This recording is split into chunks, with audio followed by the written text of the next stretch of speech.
একজন মানুষ, একটাই চ্যালেঞ্জ, আর মাত্র ৮০ দিন। লন্ডনের রিফর্ম ক্লাব থেকে শুরু হয় একটা অদ্ভুত চ্যালেঞ্জ, যেখানে ফিলিয়াস ফগ বলে একজন ব্যক্তি বলেন তিনি ৮০ দিনের মধ্যে এই পুরো পৃথিবী ঘুরে আসতে পারবেন।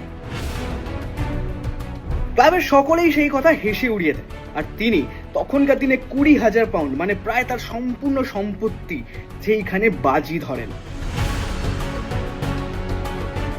এবার তার চাকর পাসপার্তুর সাথে তার যাত্রা শুরু হয় ৮০ দিনে পৃথিবী ঘুরে আসা।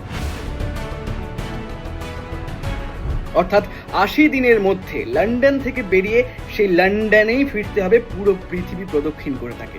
দুজন মানুষ সম্পূর্ণ অজানা এক সফর, কখনো ট্রেনে, কখনো জাহাজে, কখনো হাতির পিঠে, আরো কত কি। ইটালি থেকে মিশর, ভারত, হংকং, তারপর আমেরিকা, সেখান থেকে আবার লন্ডন, এই পুরো ছিল জার্নির রাস্তা।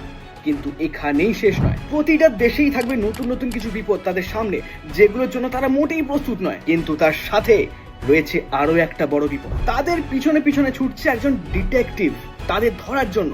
কি কারণে? কারণ সেই ডিটেকটিভের ধারণা ফিলিয়াস ফগ নাকি বড় কোনো রকমের টাকা চুরি করে সেখান থেকে পালাচ্ছেন। তাহলে সত্যিটা কি? দিন শেষ হয়ে যাচ্ছে, সময় ফুরিয়ে যাচ্ছে, ৭৯ দিন পেরিয়ে গেছে, আর একদিন মাত্র হাতে। ফিলিয়াস ফগ কি পারবেন তার এই ৮০ দিনের সফর পূর্ণ করতে? জানতে হলে শুনতে থাকুন।